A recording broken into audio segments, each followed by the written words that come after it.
munaasabad si heersara loo soo agaasimay oo naadiga akhriska iyo qoraalka halkaraan ee magaalada Burco ay habeennimadii xalay u qabteen abwaan Mustafa Khaliiji oo ka mid ah abwaanada Soomaalida. munaasabadan oo abwaanku ku soo bandhigayay suugaan kala duwan oo abwaanku ka tiriyay waaqaca nolosha, waxaana munaasabadan ka soo qayb galay abwaanin, dhalinyaro, haween iyo badiba haldoorka gobolka Togdheer. ugu horeyn abwaanka ayaa munaasabadani ka tiriyay gabayo kala duwan. waxaan aad u salaamaya runtii muxuu ahay marjarafta qiimaha yaqaayaha badan. waxaan si gaar ah ugu mahadnaqayaa naadiga halkaraan oo muxuu ahaayay caawa barnaamijka isagu muxuu ahaayay intaas markan ka imaado kullay muxuu ahaayay amin gaaban ereygad gaaban wuxuu baynu toos u guda galaynaa muxuu ahaayay suugaanta halkan aan ku hayaa waxay isugu jirtaa qaybo fara badan. waxay isugu jirtaa deeniba meesha bugtaa isaga balbashaaye dhalinyarada wax jacayl muxuu ahaayaan ahayn kuma socdo baa la yidhi. muxuu ahaayay jacaylkii oo si kale looga hadlayo, si kale oo qurux badan looga hadlayo. tusaale ahaan tixaha halkan aan ku hayo waxa ka mid ah irbaaxa jacayl baa ka mid ah, dhalanteed jacayl baa ka mid ah, mid aanan imika sheegayn magaceedu aan gadaal ka sheegi doono baa ka mid ah. waxaan ku bilaabayaa insha allahu tacaala gabayga koowaad waxaa la yidhaahdaa maxayna qarribay.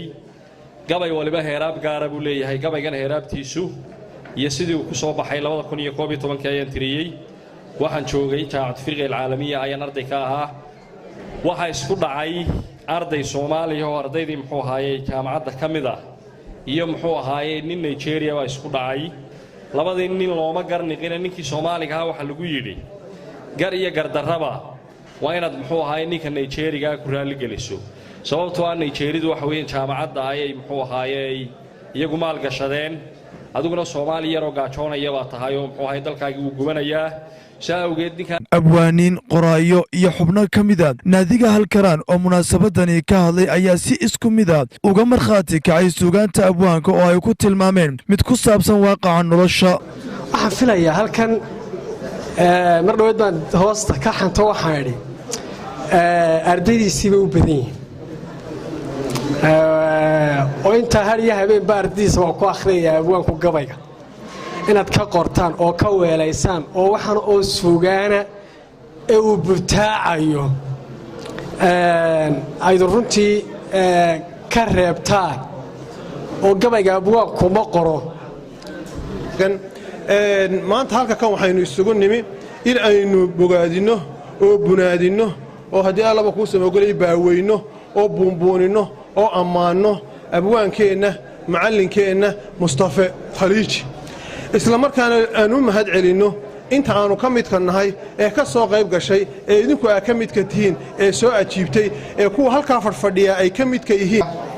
wuxuun baan odhan lahaa 3 qodob oo uu kow ka yahay mahadnaq aanu mahadnaqayno allah,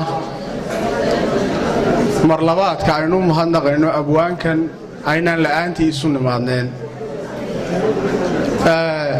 mar saddex hambalyo baanu leenahay halkaraan ahaan iyo abwaanku oo isaguna shacbiyadiisa wata.